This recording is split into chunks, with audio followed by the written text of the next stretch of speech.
રાજ્યમાં છેલ્લા કેટલાક દિવસથી નાની બાળકીઓ સાથે, વિદ્યાર્થીનીઓ સાથે, યુવતીઓ સાથે અને મહિલાઓ સાથે અઘટિત ઘટનાઓ ઘટી રહી છે. એટલે કે રાજ્યમાં આ માનસિકતા ક્યારે અટકશે? દાહોદમાં 3 દિવસ પહેલા એક માસૂમ વિદ્યાર્થીને અડપલા કરવા માટે એક આચાર્યએ કોશિશ કરી. જ્યારે વિદ્યાર્થીએ તેનો વિરોધ કર્યો તો આચાર્યએ તેનું ગળું દબાવી હત્યા કરી નાખી. આ ઘટનાથી રાજ્યમાં હાહાકાર મચ્યો અને આ માસૂમ હસતી રમતી બાળકી શાળાએ જવા નીકળેલી અને સાંજે તે જ શાળામાં તે બાળકીની લાશ મળી. પરિવારમાં શોકનો માહોલ છવાઈ ગયો હતો. આ મામલે સ્થાનિક પોલીસ તંત્ર દોડતું થયું, વિશેષ ટીમો બનાવવામાં આવી અને આખરે તે નરાધમ આચાર્યને પકડી પણ લેવામાં આવ્યો. આ વાત છે દાહોદની. અમે વાત એટલે કરી રહ્યા છીએ કે રાજ્યના લાખો પરિવારમાં ચિંતાનો વિષય છે. આ માત્ર એક ઘટના નથી. છેલ્લા 15-20 દિવસ કે મહિના દિવસમાં રાજ્યમાં આવી અનેક ઘટનાઓ ઘટી રહી છે. દાહોદની ઘટનામાં તો સૌથી ચોંકાવનારી બાબત એ હતી કે 6 વર્ષની માસૂમ બાળકીનો હત્યારો બીજો કોઈ હત્યારો નહીં પણ શાળાનો આચાર્ય ગોવિંદ નટ જ હતો. એટલે કે શાળાના આચાર્યએ જ તેની હત્યા કરી હતી. આચાર્ય ગોવિંદે રસ્તામાંથી જ તે બાળકીને ગાડીમાં બેસાડી અને અડપલા કરવાની કોશિશ કરી અને ત્યારબાદ જ્યારે બાળકીએ બૂમાબૂમ કરી, તેનો વિરોધ કર્યો તો તેને લાગ્યું કે તેની વાત ખુલી જશે અને તેથી તેણે તેને મારી નાખી અને ત્યારબાદ તેની ગાડીમાં લઈ જઈ ખાસ કરી અને તેને સ્કૂલમાં અવાવરૂ જગ્યા જે છે ત્યાં ફેંકી દીધી. આ બાબતે રાજ્યમાં અનેક ઘટનાઓ ઘટે છે. ત્યારે અમારી સાથે ગુજરાત પ્રદેશ કોંગ્રેસના પ્રવક્તા અને મહિલા નેતા પ્રગતિબેન આહિર જોડાયા છે. પ્રગતિબેન, ખૂબ ખૂબ સ્વાગત છે KTV ન્યૂઝ ગુજરાતીમાં આપનું. Thank you. પ્રગતિબેન, પહેલો સવાલ તો તે જ છે કે આપ તો એક મહિલા છો, પણ આ માનસિકતાને કેવી રીતના અટકાવી શકાશે? કારણ કે જે રીતના ઘટના ઘટે છે તેને કારણે લાખો ગુજરાતી, લાખો પરિવારોને ચિંતા થઈ રહી છે. નમસ્કાર. દાહોદની જે ઘટના છે, કદાચ એ સાંભળ્યા પછી મને રાતે એક સરખી ઊંઘ નથી આવી. કેમ કે આપણે ઘણા બધા પરિવારમાં બાળકીઓ હોય, આપણા સગા સંબંધીઓમાં બાળકીઓ હોય, એવી તો ઘણી બધી મમ્મીઓ પણ હશે કે જેમને ઊંઘ નહીં આવતી હોય કે એમની દીકરી છે બારોબાર રમવા જાય તો એ સેફ પાછી આવશે કે નહીં. આજે દરેક મમ્મીને ક્વેશ્ચન હશે. એટલે એ પહેલા વહેલા તો એ જે દાહોદની બાળકી છે એને આપણે સૌ શ્રદ્ધાંજલિ આપીએ અને એમના પરિવારને હિંમત આપીએ કે જ્યાં સુધી તમારી દીકરીને ન્યાય ના મળે ત્યાં સુધી તમારી લડતમાં અમે સાથ સહકાર આપીશું. હવે મેઇન વાત એ છે કે આખા ભારતમાં તમે અત્યારે જુઓ ને તો 44.8%, 100%માંથી 44.8 એટલે મોસ્ટલી 45% આવી રીતે નાની બાળકીઓનું શોષણ થાય છે, એનો રેપ થાય છે અથવા તો હત્યા કરીને ફેંકી દેવામાં આવે છે. અને આ પરિસ્થિતિ કોઈ પહેલેથી નથી ચાલતી આવતી. ભારતીય જનતા પાર્ટીના રાજમાં તમે અત્યારે જુઓ તો આપણું ગુજરાત જે છે એ ગુજરાતની અસ્મિતા માટે ઓળખાય છે. આપણું ગુજરાત છે એ ખુમારીથી ઓળખાય છે. આપણું ગુજરાત છે એ ફાઇનાન્શિયલી કેપેબિલિટીના કારણે આપણું ગુજરાત જે સક્ષમ ગુજરાત છે એ ઓળખાય છે. આજે એ ગુજરાતને લાંછન લાગે એવા કૃત્યો આપણા ગુજરાતની અંદર થઈ રહ્યા છે. ગાંધીજી અને સરદાર વલ્લભભાઈ પટેલે કંઈક તો વિચાર્યું હશે ને કે ગુજરાતને આપણે દારૂ મુક્ત રાખીએ, ડ્રાય સ્ટેટ રાખીએ. કેમ કે એમને બંનેએ જોયું હશે, આખા ભારતભરનો પ્રવાસ કરી અને એ બંને જ્યારે ગુજરાત આવ્યા ત્યારે એમને ખ્યાલ હશે કે ગુજરાતની જનતા છે ખુમારીવાળી છે અને અહીંયા દારૂ તો દૂષણો પેદા થશે તો આવા બનાવો બનશે. એની જગ્યાએ અત્યારે ભારતીય જનતા પાર્ટીએ બેફામ દારૂની દઈ દીધી છે. ગુજરાતમાં દારૂની રેલમ છેલમ થાય છે અને જ્યારથી અદાણીને પોર્ટ સોંપવામાં આવ્યા છે ભારતીય જનતા પાર્ટી દ્વારા, એરપોર્ટ હોય કે પોર્ટ હોય, એ બંને જગ્યાએથી મોટા પ્રમાણમાં ડ્રગ્સ પકડાય છે. અમુક ડ્રગ્સ પકડાય છે અને અમુક માર્કેટમાં અત્યારે વેચાઈ પણ રહ્યું છે. પાનની દુકાને પણ ડ્રગ્સ મળતું અત્યારે થઈ ગયું છે. આ સૌથી મોટું દૂષણ છે એ ગુજરાતમાં લાવનાર ભારતીય જનતા પાર્ટી છે. 30 વર્ષથી એ શાસનમાં છે છતાં કોંગ્રેસની ઉપર આક્ષેપો કરે છે. પણ મારે કેવું છે કે કદાચ કોંગ્રેસે કામ નહીં કર્યા હોય એટલે કોંગ્રેસ સત્તામાંથી ગઈ છે ને. તમે ગુજરાતની જનતાને શા માટે આવા દૂષણોમાં ફેંકો છો? મારી સૌથી મોટી વાત ટીવી પ્લેટફોર્મ ઉપરથી દર વખતે હું જાઉં છું ત્યારે કહું છું કે OTT પ્લેટફોર્મ ઉપર બતાવવામાં આવતી નગ્ન ફિલ્મોને બેન કરી દેવી જોઈએ. એમાં લેંગ્વેજની કોઈ મર્યાદા નથી હોતી. એક આખો પરિવાર સાથે બેસીને જોઈ શકે એવી સિરીઝો નથી આવતી. તો એવી સિરીઝોને બેન કરી દેવી જોઈએ, સેન્સર કરી અને પછી એમનું પ્રસારણ થાય એમાં ધ્યાન રાખવું જોઈએ. કેમ કે હું પણ એક માં છું, મને પણ એ તકલીફ પડે છે કે કદાચ કાલ મારા બાળક સાથે આ તકલીફ થશે તો. તમે જુઓ અત્યારે ઓટીટી પ્લેટફોર્મ ઉપર આપણે આ ફોન હાથમાં લીધો હોય અને કોઈ એક ખાલી યુટ્યુબ ઉપર આપણે પેલું ક્લિક કરીએ તો કોઈ પણ વસ્તુ એમાં જોઈ શકાય છે. આ જે દૂષણો જે અત્યારે ફેલાઈ રહ્યા છે, કે જે માનસિક વિકૃતિની વાત કરી રહ્યા છે ભારતીય જનતા પાર્ટી વાળા, કે એ તો ભારતીય જનતા પાર્ટીનો RSS નો માણસ છે. ભારતીય જનતા પાર્ટીના ઇલેક્શન્સમાં પ્રચાર કરતો જોવા મળે છે, વિશ્વ હિન્દુ પરિષદનો પદાધિકારી છે, અને હવે એને બચાવવા માટે થઈને એવી વાતો કરે છે કે તો પોતે પર્સનલી માનસિક વિકૃતિ સાથે હશે, પણ અમારું એમાં કઈ લેવા દેવા નથી. પણ મારે વાત યાદ કરાવવી છે ભારતીય જનતા પાર્ટીને. મારે આપને જરા રોકવા છે. આપે જે કીધું એ પ્રમાણે કે જે રીતના ઓટીટી પ્લેટફોર્મ છે, પારિવારિક સાથે વર્ષો પહેલા લોકો બેસીને સારી સિરીઝો જોતા, સારા સિરિયલો, ધાર્મિક કાર્યક્રમો જોતા. આપની વાત 100% સાચી છે કે સોશિયલ મીડિયાની સગવડતા સાથે એટલું જ દૂષણ ફેલાઈ રહ્યું છે. પણ બેન, કહેવાય છે કે ગુજરાતમાં તો રાત્રે દીકરી એકલી 3 વાગે પણ નીકળે તો પરિવારને ચિંતા નથી હોતી.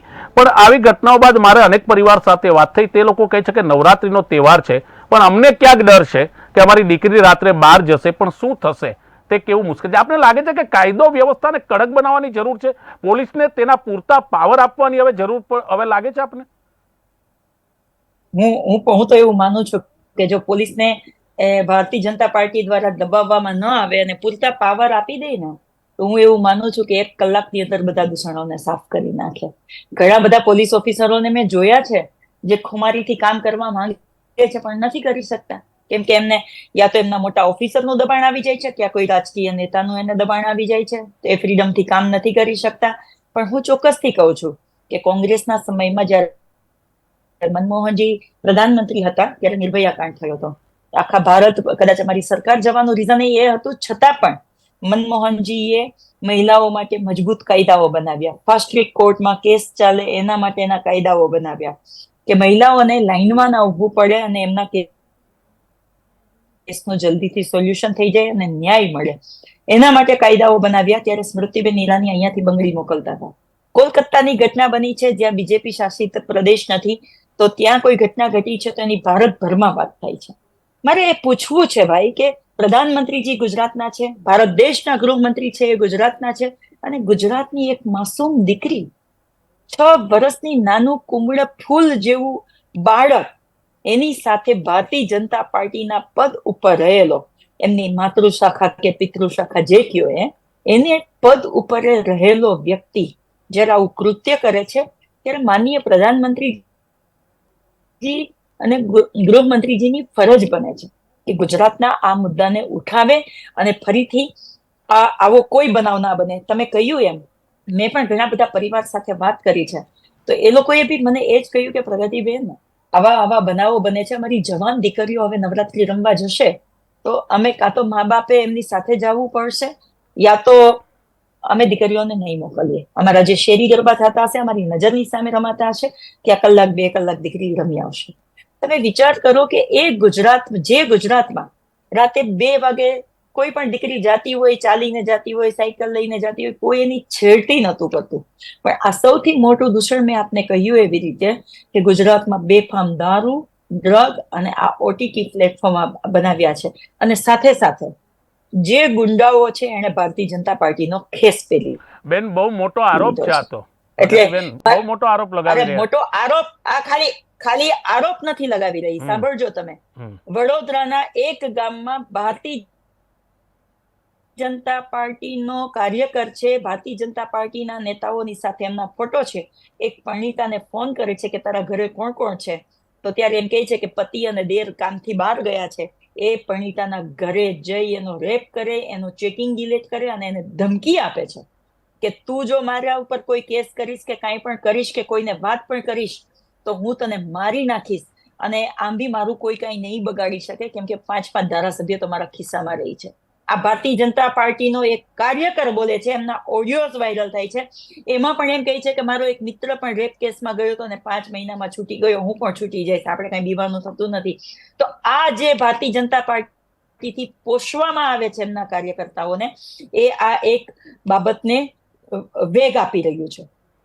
આમાં કેટલી બધી માસૂમ મહિલાઓ, તમે વિચાર કરો કે આપણા ગુજરાતની અંદર નાની બાળકી, 10 મહિનાની બાળકીનો એક કિસ્સો આપણે સાંભળ્યો હશે કે 10 મહિનાની બાળકી ઉપર રેપ થાય. એક નાની બાળકી સલામત નથી, એક પરિણીતા સલામત નથી, એક માં સલામત નથી, એક વૃદ્ધા સલામત નથી. આપણા ગુજરાતમાં મેં ક્યારેય પહેલા નહોતું સાંભળ્યું કે કોઈ નાની બાળકી કે વૃદ્ધા કે પરિણીતા ઉપર રેપ થતા હોય. મેં ક્યારેય નહોતું સાંભળ્યું કે ગુજરાતમાં ક્યારેય કોઈ ગેંગ રેપનો કિસ્સો આવ્યો હોય. આ છેલ્લા 10 વર્ષની અંદર જ આ દૂષણો ગુજરાતની અંદર ઘર કરી ગયા છે. એ ભારતીય જનતા પાર્ટીએ ચોક્કસથી વિચારવા જેવું છે. અને ભારતીય જનતા પાર્ટી ઉપર આરોપ નથી લગાવી રહ્યું. ભારતીય જનતા પાર્ટી એવું કરે છે કે એના કાર્યકર્તાઓને વેગ મળે. જ્યારે કોઈ નેતા કોંગ્રેસમાં હોય તો એના માટે દેશદ્રોહી હોય છે, યા તો ભ્રષ્ટાચારી હોય છે, યા તો કોઈ કેસમાં એમને કંઈક ને કંઈક સંડોવાયેલો હોય છે. જેવો એ ભારતીય જનતા પાર્ટીમાં જોડાઈ જાય છે એટલે ભારતીય જનતા પાર્ટીમાં દૂધેથી ધોઈ, ગંગાજીમાં નવડાવી અને ત્યાં એમને યા તો મિનિસ્ટર બનાવવામાં આવે છે, યા તો એમને ત્યાંનો ધારાસભ્ય બનાવવામાં આવે છે, યા તો એમના કોઈ મોટા પદ ઉપર લઈ જવામાં આવે છે. એટલે આ જે થઈ રહ્યું છે એના ઉપરથી લોકો, જે ભારતીય જનતા પાર્ટી સાથે ગુંડાઓ જોડાઈ રહ્યા છે, કે અમે કઈ પણ કરશું, અમે અહીંયા તો દૂધે ધોયેલા જ રહીશું અને અમારી પર કોઈ જ એક્શન નહીં લેવાય.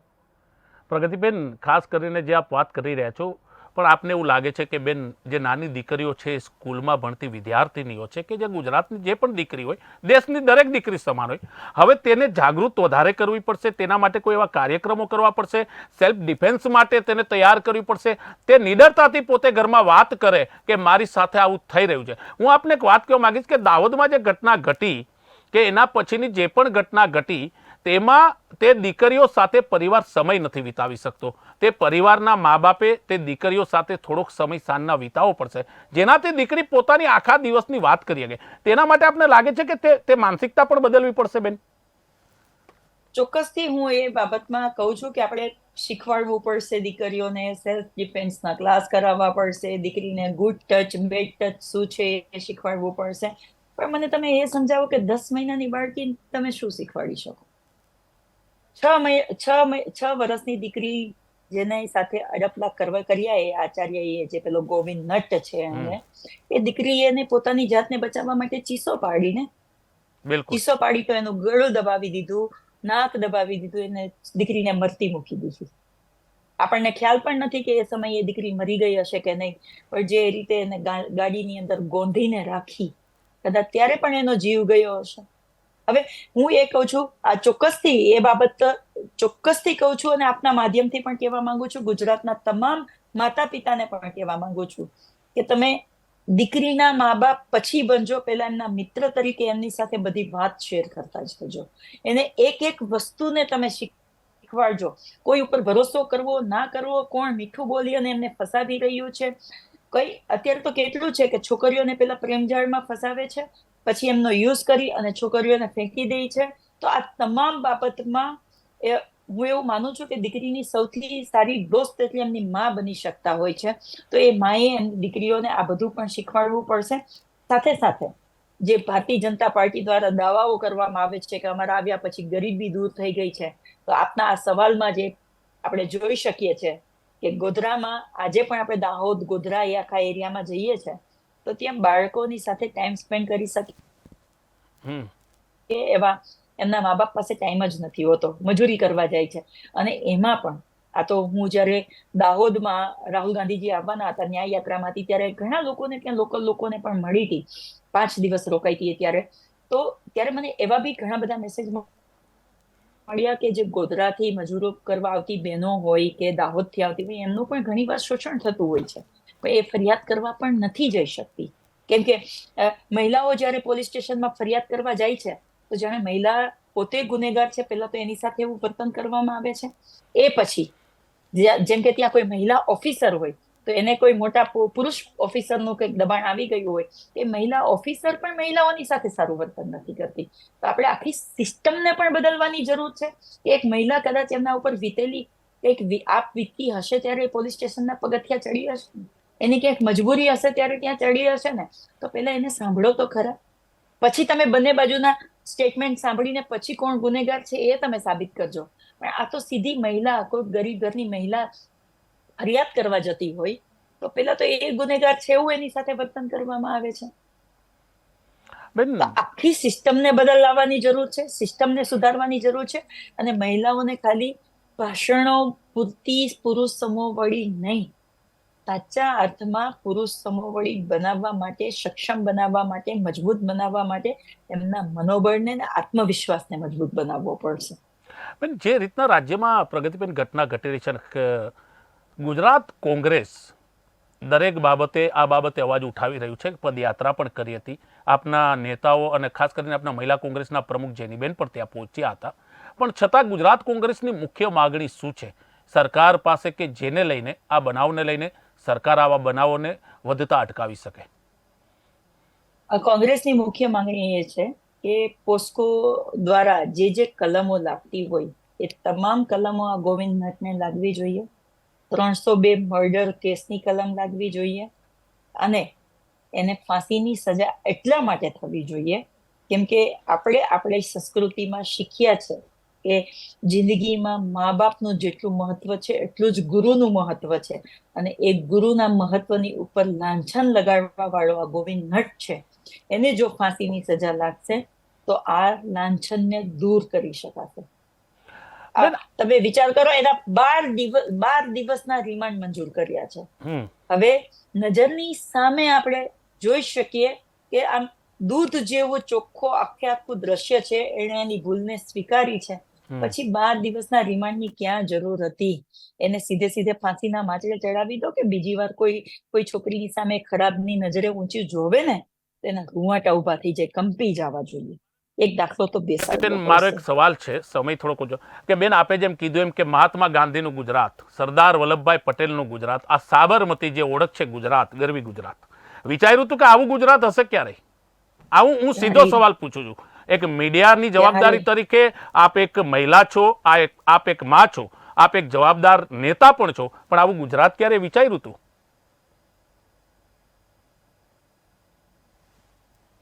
ક્યારેય નહીં. એટલે મેં તમને છે ને એમાં બી આ દાહોદની દીકરીનો કિસ્સો સાંભળ્યો છે. હું સરખીથી રાતે સૂઈ નથી શકતી. હું નીંદરમાંથી જાગી જાઉં છું કે દીકરી ઉપર શું વીતી હશે.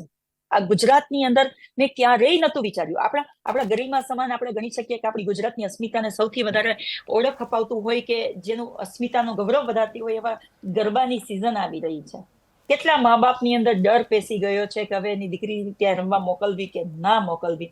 એટલે આ ગુજરાતની અસ્મિતામાં ક્યારેય આવું લાંછન ના જ હોવું જોઈએ. ગુજરાતમાં ક્યારેય આવો બનાવ ના જ બનવો જોઈએ. આપણે ભારતીય જનતા પાર્ટી વાળા હિન્દુ ધર્મ કહેતા હોય. હું પણ હિન્દુ ધર્મમાંથી આવું છું. મેં પણ રામાયણ અને મહાભારત વાંચ્યા છે ભાઈ, કે જયારે સીતાજીનું રાવણ હરણ કરીને જાય છે તો રામ ભગવાન છે હનુમાનજી એમના દૂત તરીકે મોકલે છે, રાવણની આખી લંકાને અહંકારને સળગાવી નાખે છે. આ બાજુ આપણે મહાભારત જોઈએ તો ધૃતરાષ્ટ્ર હોય, દ્રોણાચાર્ય હોય કે ભીષ્મ પિતામહ હોય. હશે ભારતીય જનતા પાર્ટીમાં અમુક સારા નેતાઓ હશે કે જે ભીષ્મ પિતામહની જેમ કઈ બોલી નહીં શકતા હોય કે દ્રોણાચાર્યની જેમ કઈ બોલી નહીં શકતા હોય, પણ ઘણા નેતાઓ એવા છે કે બધા બનાવો નજરની સામે બને છે છતાં પણ ધૃતરાષ્ટ્રની જેમ આંખો બંધ કરી અને બનવા દે છે. ને ત્યાં પણ એક સ્ત્રીનું ચીરહરણ થયું હતું ને એમાંથી આખી મહાભારત થઈ છે. તો આ બધા આપણને આપણા જે ગ્રંથો છે ને ક્યાંક નું કંઈક શીખવાડે છે. એમાં પણ આપણે રામાયણમાં બી એ શીખવાડ્યું છે કે સ્ત્રીઓનું માન સન્માન કરો, અને મહાભારતમાં પણ એ શીખવાડ્યું છે કે સ્ત્રીઓનું માન સન્માન કરો. અને કૃષ્ણ હંમેશા કહેતા આવે છે કે જ્યાં જે ઘરમાં નારીઓની પૂજા થાય છે એ ઘરની અંદર ભગવાનનો વાસ હોય છે. એટલે આ ગુજરાતની અસ્મિતાને હવે ક્યારે કોઈ લાંછન ના લાગે એવો આ સરકારે એક દાખલો બેસાડવો પડશે. કે એક નાનો એવો બનાવ બને ને તો મેં ગૃહમંત્રી અને મુખ્યમંત્રીને આવી અને ટીવીની ઉપર એમના નિવેદન દેતા જોયા છે. પણ ગુજરાતની આ માસૂમ બાળકી ઉપર રેપ થયો અને એનું મર્ડર થયું એ પછી મેં ગૃહમંત્રીનું કે આપણા ગુજરાતના મુખ્યમંત્રીનું એક ટ્વીટ નથી જોયું. આપણા પ્રધાનમંત્રીજી કોલકાતા માટે ટ્વીટ કરી શકે છે પણ આપણા ગુજરાતની દીકરી માટે, માસૂમ દીકરી માટે પણ ટ્વીટ નથી કરી શકતા. તો આમાં તો ક્યાંક ને ક્યાંક એવું બતાવાઈ રહ્યું છે ને ભાઈ કે ભાજપ એમના જે પાર્ટીના લોકો છે એમને ક્યાંક ને ક્યાંક છાવરી રહી છે. પણ એટલે કોંગ્રેસ પાર્ટીની આવી માંગ છે ઘટનામાં કે પ્રગતિબેન આવી ઘટનામાં હું માનું છું જ્યારે આવી ઘટનાઓ થાય જે ઋણાસ્પદ હોય કે જેને જોઈ અને વિચારીને મતલબ હૃદય કંપી જાય ત્યારે હું માનું છું રાજનીતિ ન થવી જોઈએ. કોઈ પણ વ્યક્તિ આપ બી માનતા હશો કે આમાં રાજનીતિ ન હોય. આમાં કોંગ્રેસે માંગ કરી છે, એમાં કઈ રાજનીતિ છે? તમે મને કહો. આ ઘણા લોકોને, ઘણી બધી મહિલાઓને મળ્યું છું ને તો મને એમ કે પ્રગતિબેન એવા નરાધમોને અમારા હવાલે કરી દો, અમે એમને છડે ચોક મારી નાખીએ, કાપી નાખીએ. બિલકુલ. આમાં કોઈ રાજનીતિ નથી. કોંગ્રેસે એ કહ્યું છે કે એને ફાંસીની સજા થવી જોઈએ, જેથી કરી અને એક તો માસૂમ દીકરીનો જીવ લીધો છે એની સાથે ડપલા કરીને, એના માટે ફાંસીની સજા થવી જોઈએ. અને બીજું એ કે ગુરુના નામને લાંછન લગાડ્યું છે, એના માટે એને ફાંસીની સજા થવી જોઈએ. આ રાજનીતિ નથી. હું એમ કહું છું કે કોલકાતા માટે પ્રધાનમંત્રીજીનું હૃદય દ્રવી ઉઠે છે, તો ગુજરાતની કોઈ માં, દીકરી, બહેન, પરિણીતા ઉપર આવો કોઈ બનાવ બને છે ત્યારે કેમ એમનું હૃદય નથી દ્રવી ઉઠતું? ત્યારે કેમ એમને કોઈ ટ્વીટ કરવાનો મન નથી થતું? મણિપુરમાં મહિલાઓને નગ્ન ફેરવે છે, એમની સાથે ના ત્યાં ખરાબમાં ખરાબ કૃત્ય કરવામાં આવે છે, એમને મારી નાખવામાં આવે છે, ત્યારે કેમ હૃદય નથી પીગળતું? ઉન્નાવમાં કુલદીપ સેગર છે, ભારતીય જનતા પાર્ટીનો MLA છે, એક છોકરીનો રેપ કરે છે, મારી નાખે છે, પછી પણ એ પીડિતાના પરિવારને હેરાન કરવામાં આવે છે. ભારતીય જનતા પાર્ટી એના MLA ને ડિસમિસ નથી કરતી.